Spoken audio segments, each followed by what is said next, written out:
l'après-Abidjan sera consacré au lancement d'un observatoire africain, l'Observatoire africain de la liberté de la presse. Voilà entre autres ce qui ressort du premier colloque international d'Abidjan sur la liberté de la presse en Afrique. Cette plateforme d'échange entre journalistes, experts, chercheurs et professionnels des médias, initiée par le ministère de la Communication, a relevé qu'il existe des entraves à l'exercice du métier de journaliste.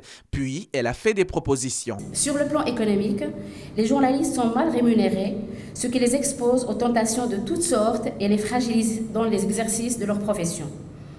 Par conséquent, les États doivent instituer des conventions collectives et veiller à leur application effective.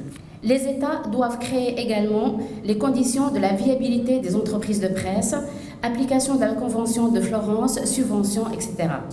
Sur le plan juridique et institutionnel, les États doivent créer un cadre juridique favorable à l'exercice du métier de journaliste, supprimer la peine privative de liberté pour les journalistes, réduire les amendes auxquelles les entreprises de presse et les journalistes peuvent être exposés. À cela, il faut ajouter l'accès à l'information d'intérêt public et aux médias de service public et la garantie de la sécurité des journalistes, des entreprises de presse et la confidentialité des sources d'information.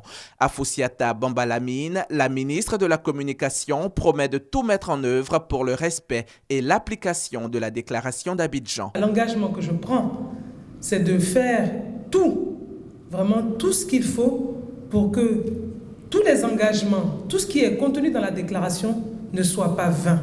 Cette déclaration d'Abidjan aura un contenu et sera donc une réalité. Le colloque a aussi mis en exergue l'importance de l'autorégulation dans la promotion de la liberté de la presse et la protection du journaliste.